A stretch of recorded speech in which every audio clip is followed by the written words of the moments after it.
Good morning, good afternoon, or good evening. Welcome to the ISSA webinar for February 26, 2026.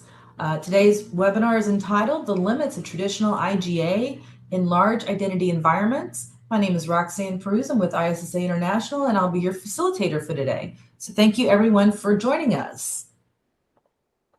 Oops. First, I would like to introduce ISSA to those of you who may be unfamiliar in today's webinar.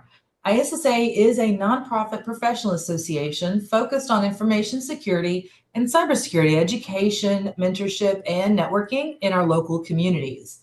So with over 100 chapters globally, there may be one in your local area.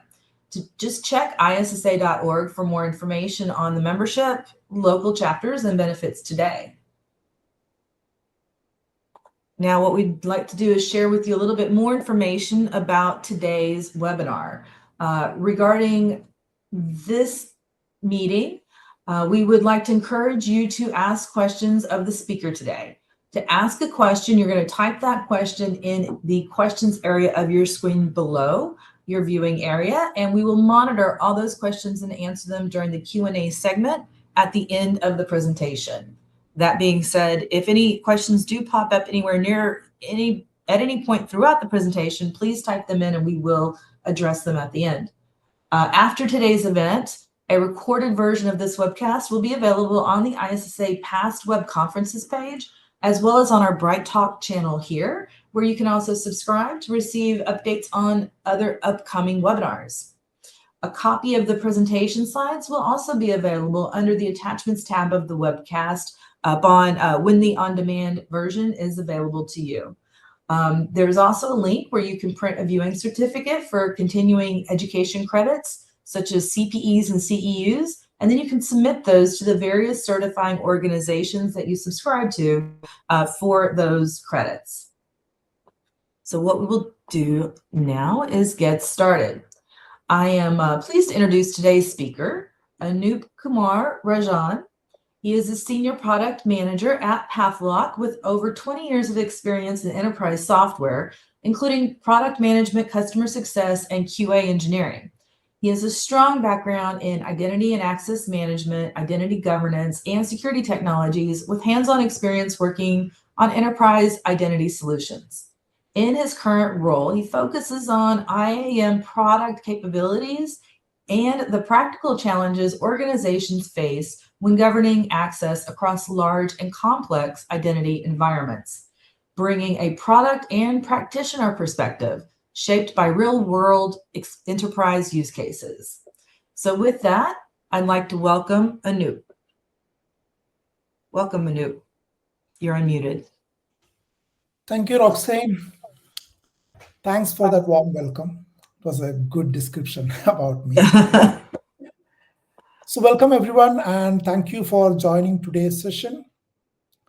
So we are going to talk about what it really takes to govern access in today's environment, where organizations are managing hundreds of applications and millions of identities across ERP, cloud, and business systems.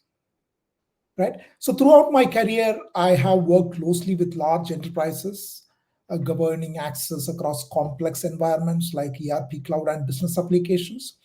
So the insights I will share today are mostly grounded in real-world challenges and practical experience. So let's quickly get into our agenda. So we'll start with the evolving identity security landscape and the realities of managing 100 plus applications and millions of identities. Then we'll discuss the key challenges organizations face and why traditional IGA approaches struggle to scale. From there, we'll outline the pillars of a modern, risk-driven IGA strategy and how to govern access across ERP, cloud, and business applications. And finally, we'll bring it all together with a short screenshot-based demo of IGA in practice. Okay. So let's start with the current identity security landscape, right? What is changed? why legacy IGA struggles, and what buyers now expect. So we can look into the four new realities that are shaping identity first security. So these four realities um, totally shape the identity governance today, and this is really aligned with even Gartner's market view and broader industry research. Right? We'll briefly break down each one: explosion of applications, explosion of identities, evolving threats, and new drivers beyond compliance. Right? The key point here is the governance is harder because the environment is larger, more dynamic, and higher risk.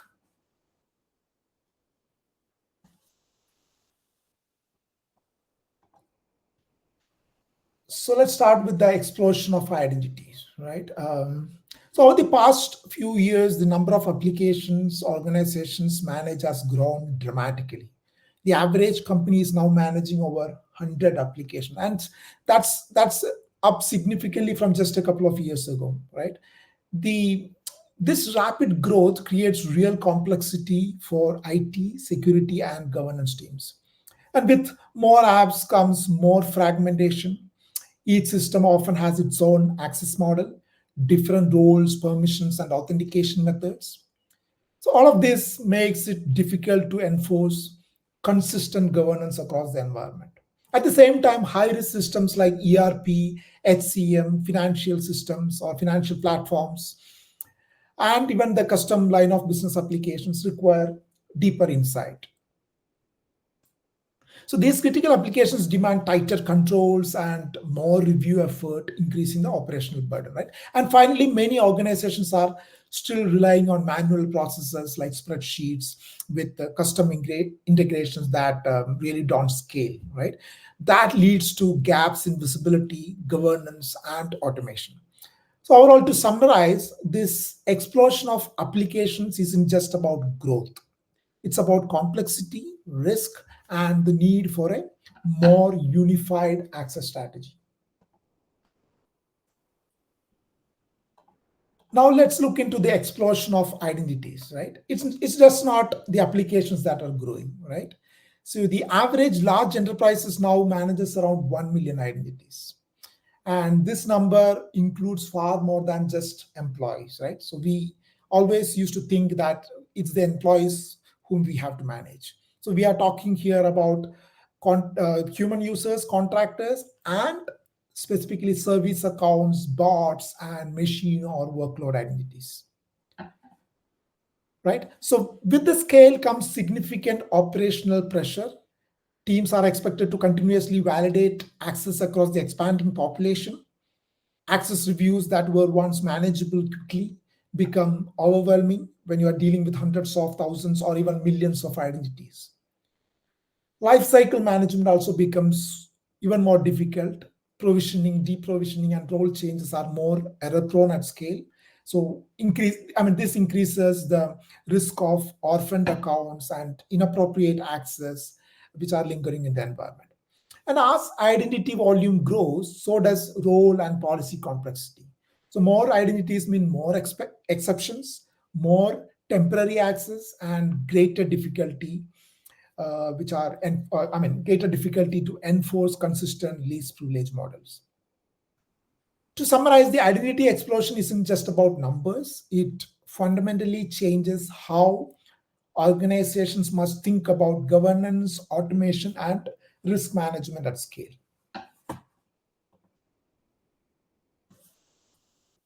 Next, we will talk about the evolving threats.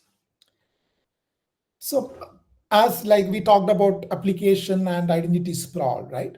So, not only this, so there's the risk as well. In fact, 91% of organizations experienced at least one identity related incident in the past year, right? 91%. That's huge.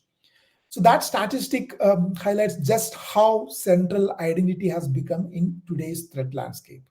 First, the attack surface is significantly larger. More identities and more applications create more potential entry points for attackers, especially when access controls are inconsistent or overly permissive. Second one is many organizations struggle with slow detection of risky access. In sprawling environments, it's difficult to quickly identify toxic combinations of access, excessive privileges, or suspicious behavior before the damage is done. And the third one is the static controls. It simply can't keep up. So traditional role models and periodic access reviews weren't designed for these dynamic cloud-driven environments, right? So risk changes constantly here, and the governance needs to evolve just as quickly. And the takeaway here is very clear, right? Identity is now the primary control plane for security, and it requires continuous visibility, monitoring, and adaptation to stay ahead of evolving threats. So historically, the identity governance was primarily driven by compliance, and organizations implemented IGA solutions to satisfy audit requirements and meet regulatory obligations. And that's changing, right? It was like that, but it's changing drastically. While compliance means remains foundational, the all the leading organizations are now looking at identity governance as a strategic enabler, and it is across these three intersecting points or priorities: security, compliance, and business enablement. From a security perspective, IGA helps reduce risk through better visibility, least privilege enforcement, and I would say continuous access evaluation. Right. From a compliance standpoint, it ensures consistent policy enforcement and defensive audit trails. And increasingly, from a business perspective, the modern IGA supports faster onboarding, right, smoother access requests, and more efficient operations. The objective here is removing friction while maintaining control. And as Gartner highlights, right, organizations are expanding their use of IGA beyond regulatory checkboxes now to support the broader security outcomes and drive business efficiency. So, as I said in the beginning, so the identity governance is no longer just about passing audits, it's about enabling the business securely and at scale.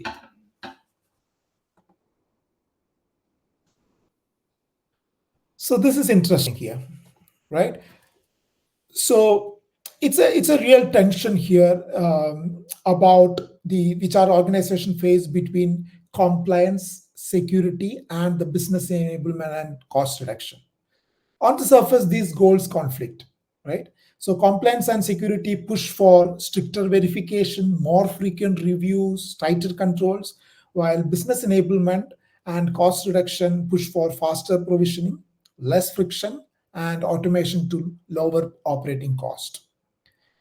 So it's basically like go slower and verify versus go faster and reduce friction. And in fact, modern IGA is all about resolving this conflict. Use automation and risk intelligence so that you can move fast without losing control and reduce cost without increasing the risk. So let's look at now the use cases, the common identity related pain points, right? So here we are basically trying to look at what are the market realities and converting that into three pains that you will solve, right? So let's look at those three pains, and this is what we have put together here. So it's about common pains associated with legacy IGA. The first one is about manual resource heavy processes. So the manual workloads or manual workflows create delays, errors, and bottlenecks and don't scale with today's volume and pace of change. And high risk apps require excessive oversight. This is about critical systems demanding deeper governance than legacy tools can support efficiently, and that stretches the teams thin, right? And the third one is about audit compliance is hard to keep up with.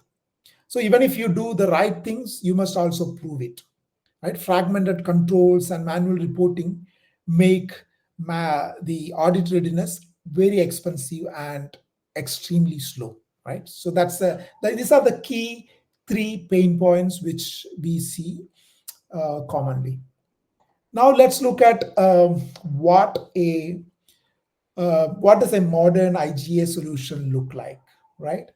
And the modern IGA solution, which is really built for today's scale, risk, and speed. So these are the three pillars of a modern IGA solution.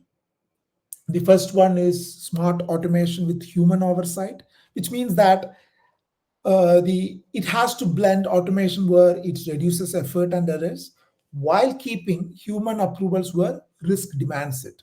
So you cannot have more of the automation and then look at risk as an oversight, right? So you need to involve human approvals where it demands.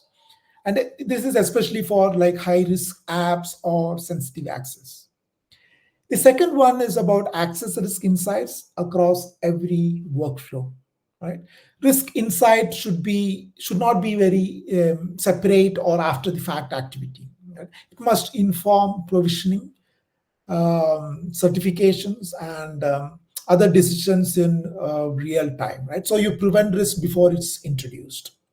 The third one talks about the auditability and full visibility. So every access change and approval should be captured in complete audit trails. This makes the reporting and audits far less painful.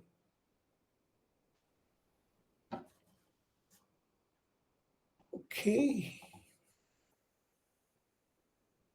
So now let's look at the complex part of where the multi and cross application GRC is showing it as complex, right? So many vendors can claim automation and audit trails, like where governance, so the automation and audit trails is generic, as you can see across multiple applications here. All of them can claim that.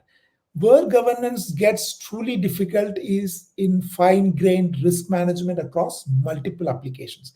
So because access structures aren't standardized even across systems from the same vendor, right? So that's when the risk management becomes very difficult. So the ability to normalize entitlements and analyze risk consistently across systems becomes a unique capability. And that's where Pathlock differentiates, right? So it's all about the how do you really normalize these entitlements or analyze risk across applications from same vendor or applications from different vendors.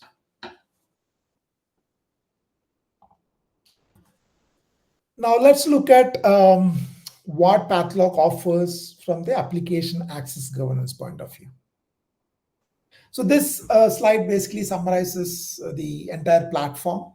At the core, we provide cross-application access risk analysis, which covers SOD, sensitive access, and critical access in a single view, which is across, of course, ERP, cloud, and business systems.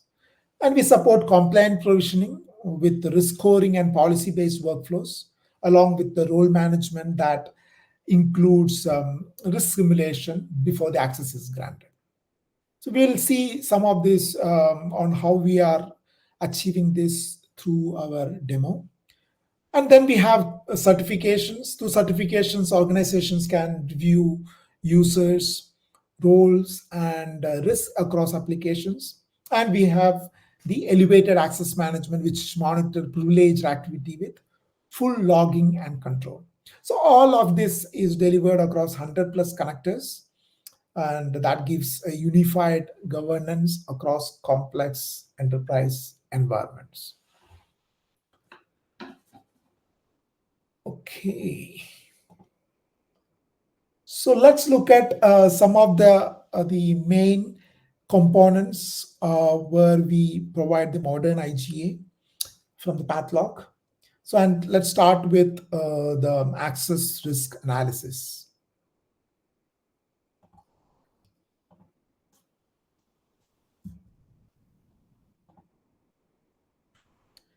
So this slide basically shows a practical example of segregation of duties, rules, and action. So each row here represents a defined risk scenario created when one individual has access to two conflicting functions, right? For example, if someone can both maintain vendor master data and process payments, they could create a fictitious vendor and pay that vendor. So without anyone detecting it, right? That's a classic high risk SOD conflict, right? You can maintain vendor master data as well as process payments. So you'll see similar patterns across purchasing, invoice processing, goods receipt, and journal entries, right? Individually, these functions are legitimate, but when combined together inappropriately, that's when they create the opportunity for fraud, financial misstatement, or policy violations.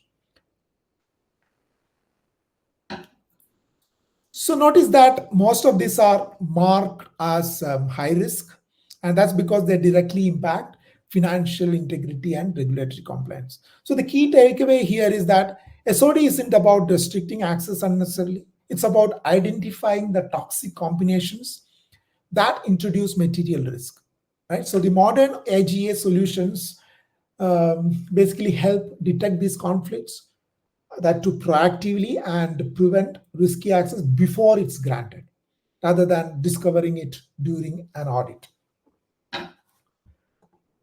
Now let's look at this slide where it's basically a live view inside Pathlock.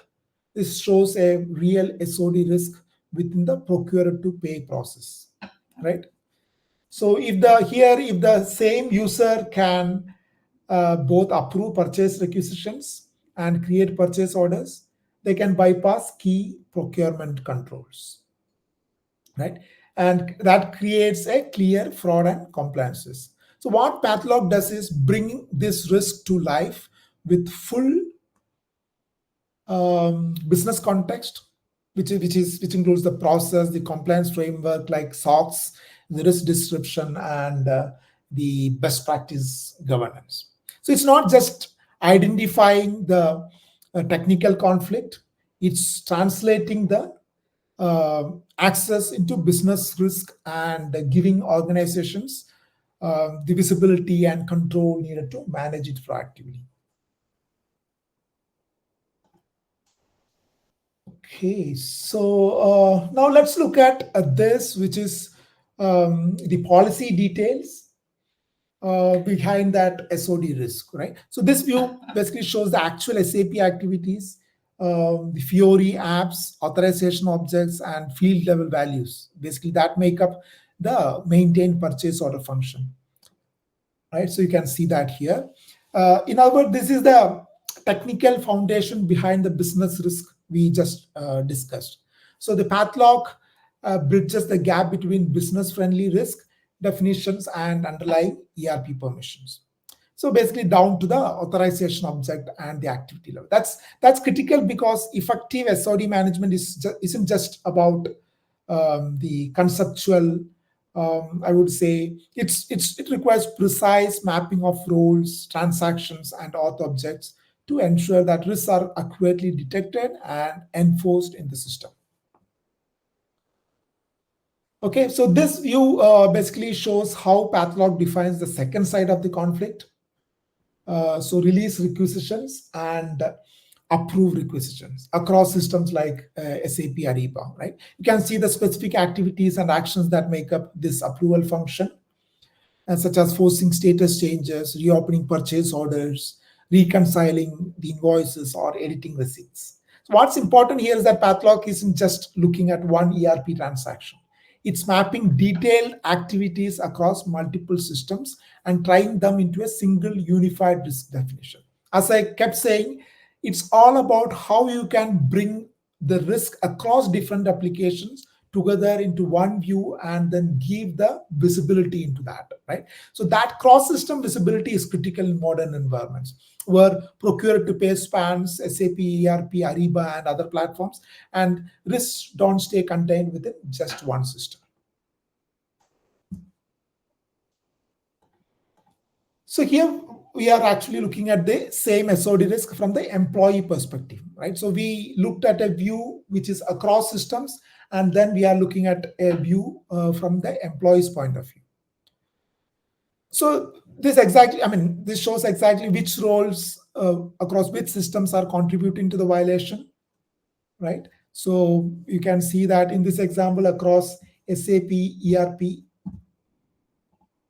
Ariba, and they combine to create the conflict. Right? Individually, these roles may appear legitimate, but when aggregated at the user level, Pathlock identifies that this employee has both the ability to maintain the purchase orders and approve requests. These were the real risk emergencies across systems, not just within one.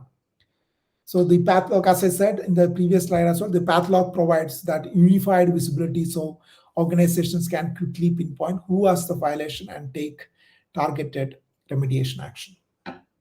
So that's all from the risk analysis point of view. Now let's look at the compliant provisioning part of it. So here we have, it's more about how do you really request access through an access request form, and then looking at how the risk can be evaluated before even the request is accessed, right?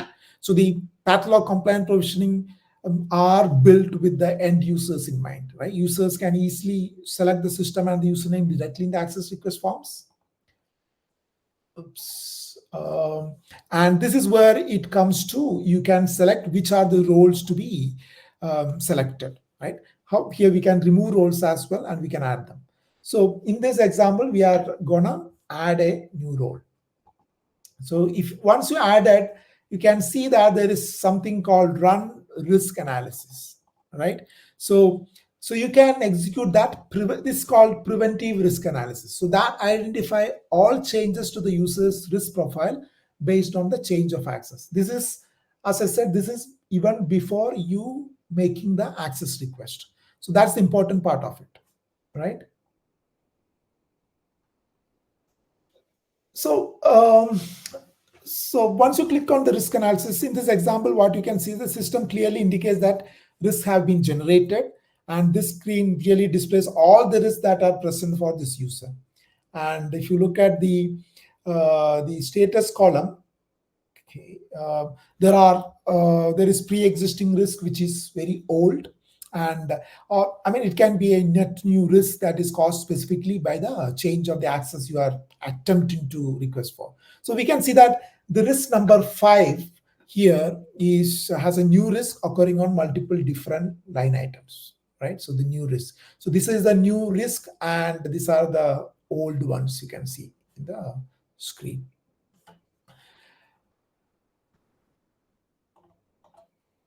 In this page, I mean, in the screen, you can see that the risk number 9 is the, so you can see the risk number 9, which has additional risk, which is which are because of this access. So we can use the conflict resolution tool to remove the risk or submit the request for the approver to review this before fulfilling the request itself.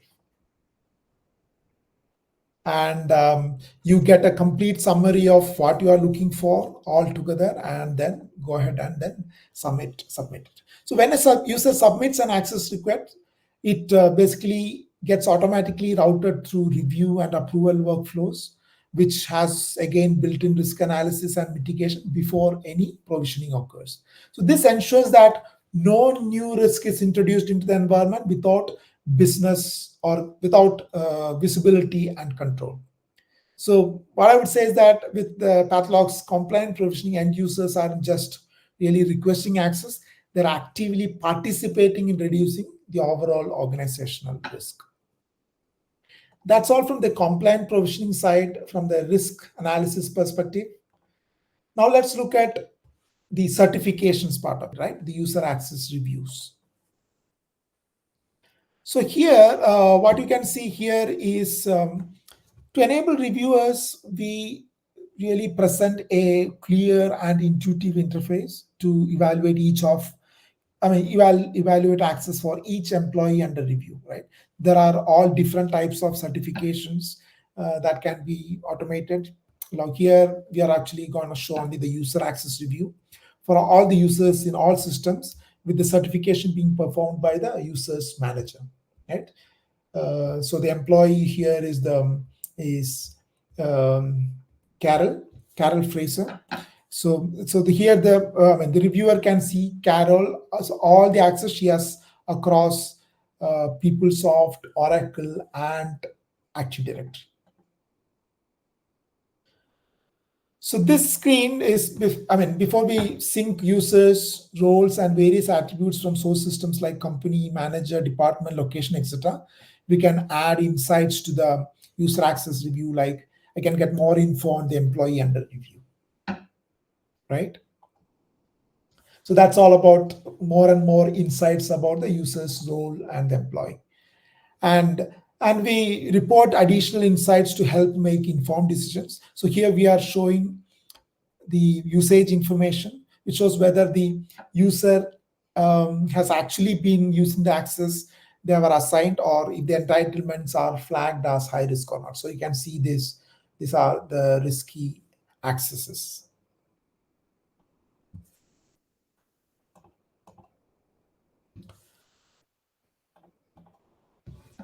So we also provide insight by analyzing prior access review outcomes and historical provisioning data. So insights from peer analytics that allows the reviewer to compare users' access to others in similar roles or departments. So if their access looks significantly different from their peers, that might warrant a deeper look, right? All of this information is basically surfaced in one place from the review screen, and that helps reviewers review could be faster and smarter, and basically more confident decisions can be made. So now we get into the last part of it, which is elevated access management.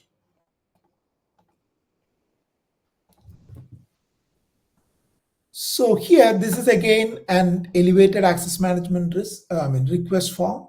So elevated access management is required when a user needs an additional role or entitlement for a short period to do a certain task, right?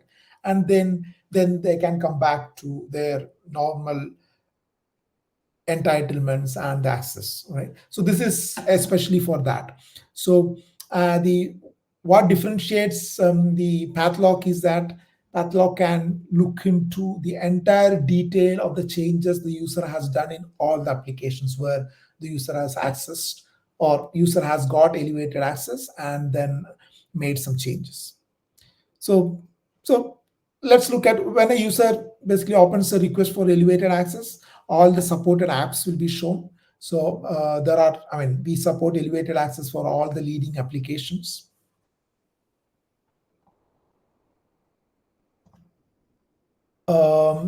And then when you make the request, you can basically specify things for like the request is for now, or you can even make for a future requirement, and you can decide on the number of hours you want to access. Then you request for the roles, provide a reason, and then you can submit the request. So the interesting part is coming here, right? So here you can see that the firefighter logging for Ariba includes the from and to, right? The old value and the new value, right? So this is changed by a particular user, and then you can see that what is the change they made, right? So the path log basically captures not just the activity, but the exact field level changes, like including the old value and the new value. So this level of detail is critical for audit or forensic review and accountability, right? So it's not only about controlling the access, but understanding what the user has accessed and what changes the user has made. So this isn't just about session logging, it's precise field level traceability. So when the privilege access is used, organizations can have full transparency into what has changed, by whom, and exactly how. And here you can see that it's for the success factors, right? So here as well, you can see that the logging includes from and the two changes.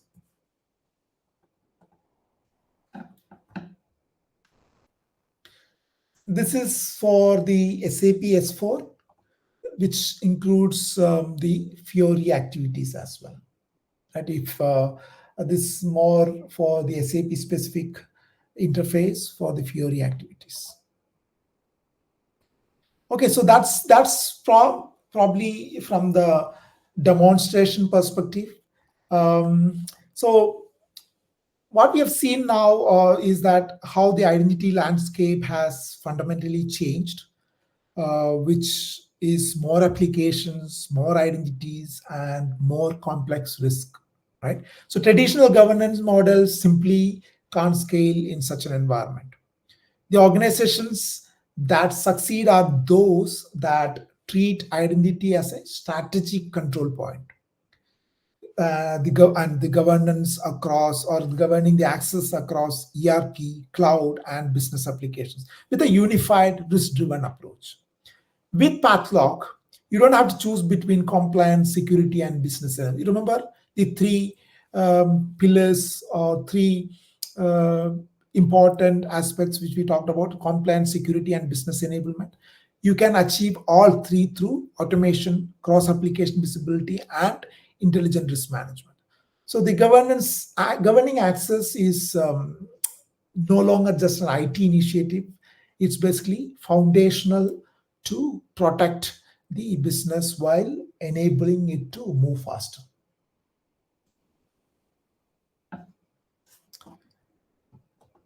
Okay, that comes to the, I just wanted to talk about Pathlock's unique business value here, right? So with connectors to integrate with all your applications, SAP and beyond, Pathlock helps you break down silos and enables access governance through a single pane of glass.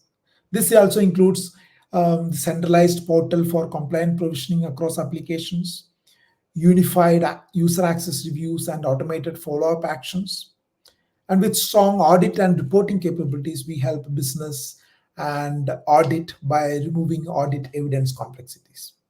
So execute and enforce control operational effectiveness with automation of control compliance.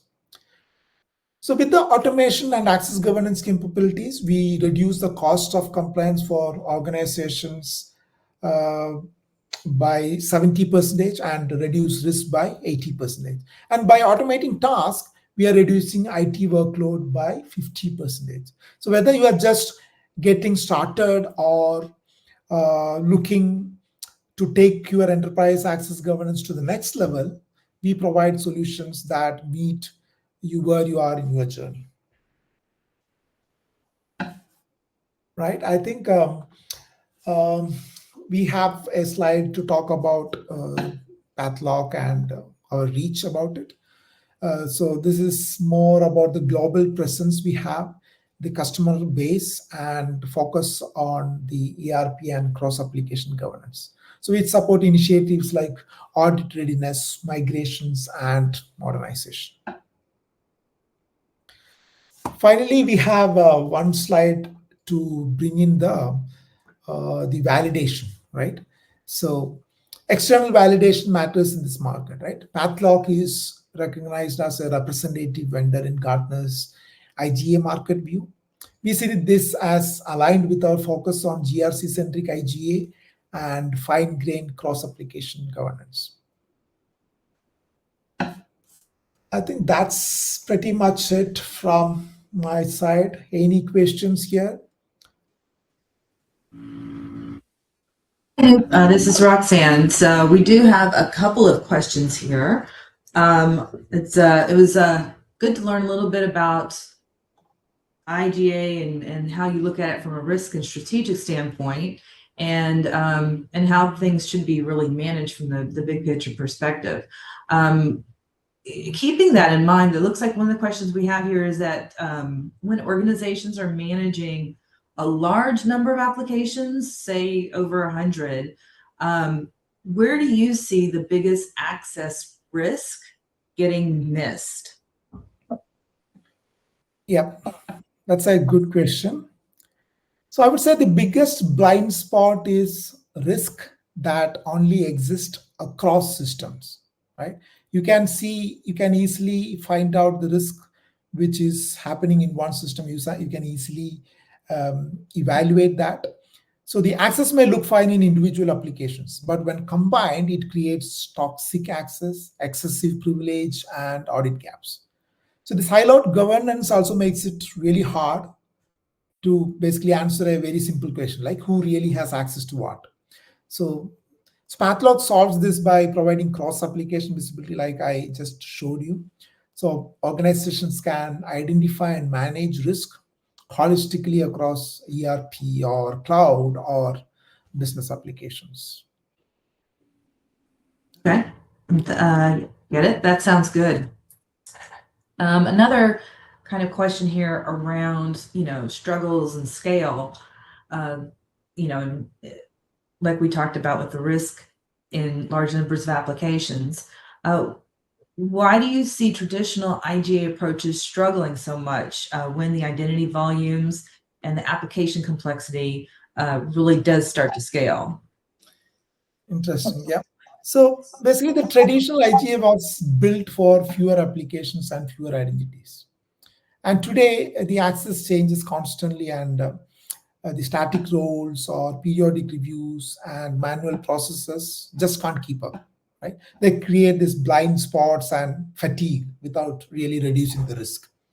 So modern IGA needs to be risk driven and really continuous, right? I would say.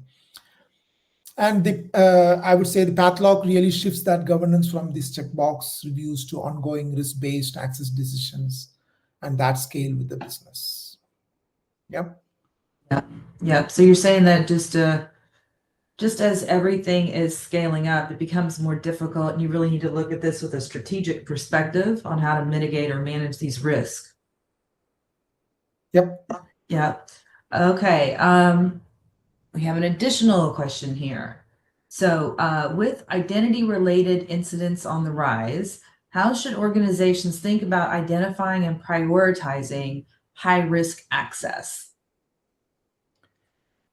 Yeah. So organizations really need to move from this periodic reviews, right?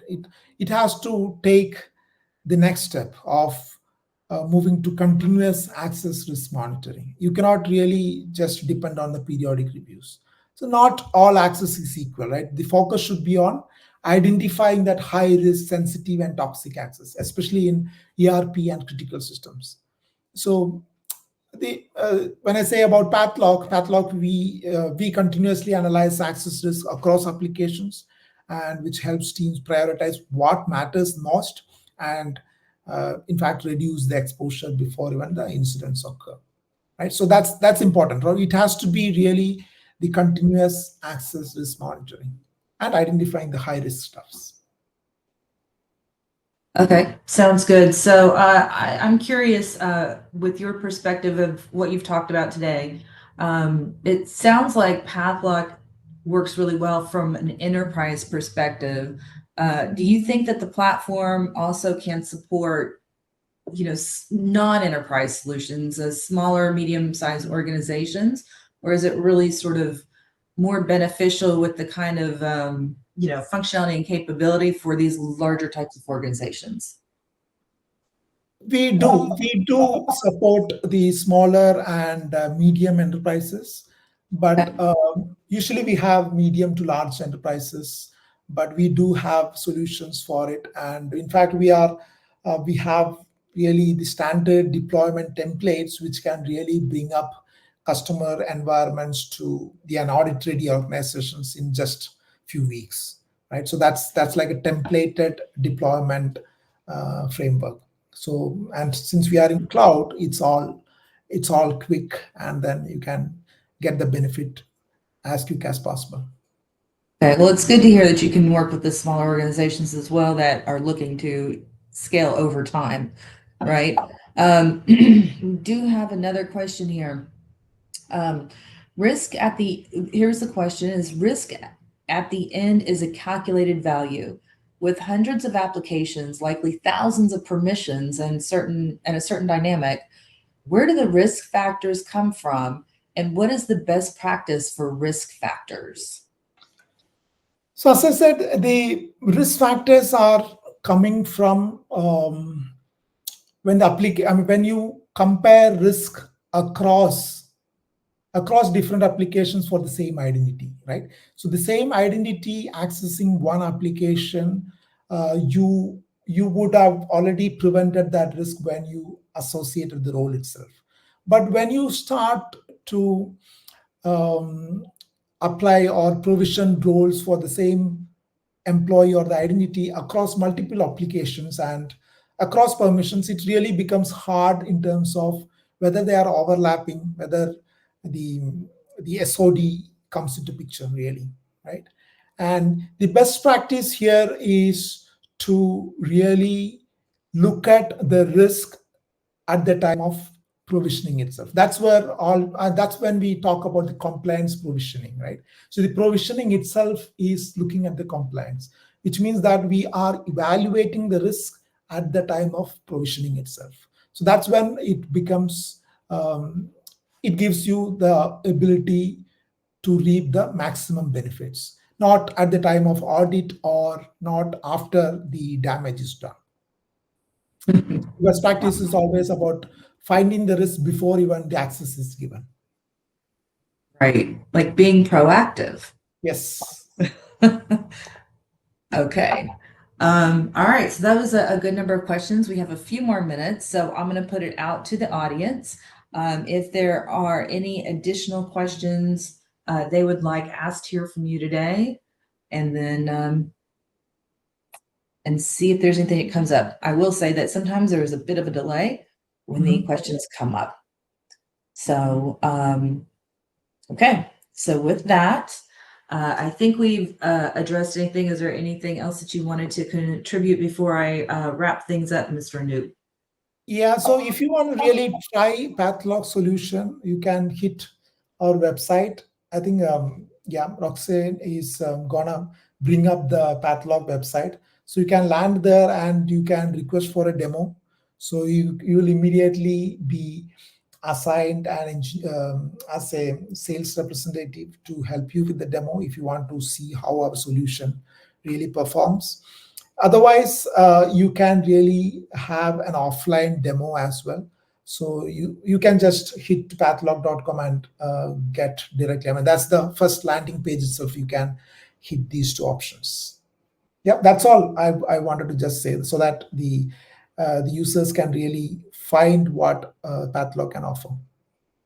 Yep. Yes, because this is a very highly risky area, and it does become very challenging, at scale at the enterprise level. So, so with that, so I appreciate you providing all this information and some clarity around, what organizations need to be looking for and how to really mitigate risk and be proactive in that environment. As I mentioned earlier to our viewers, that today's event is being recorded and the presentation slides will be available on this webcast as soon as the on-demand is made available to you as well. And then you can also subscribe to our Bright Talk channel for more information on future events. You can also go to under the attachments tab and print a viewing certificate that you can submit for continuing education credits to your appropriate organizations. If anyone here has any questions about ISSA, Pathlog, or anything we can help you with further, you can contact us at memberservices@issa.org. And want to say thank you again to our speaker, Anoop, for sharing your expertise in this area today, and for Pathlog for sponsoring ISSA and this webinar. And lastly, thank you to you, our viewers, for joining us rather live or on demand. So to everyone, final thank you to everyone, and hope everyone has a great rest of your day. Thank you. Bye now.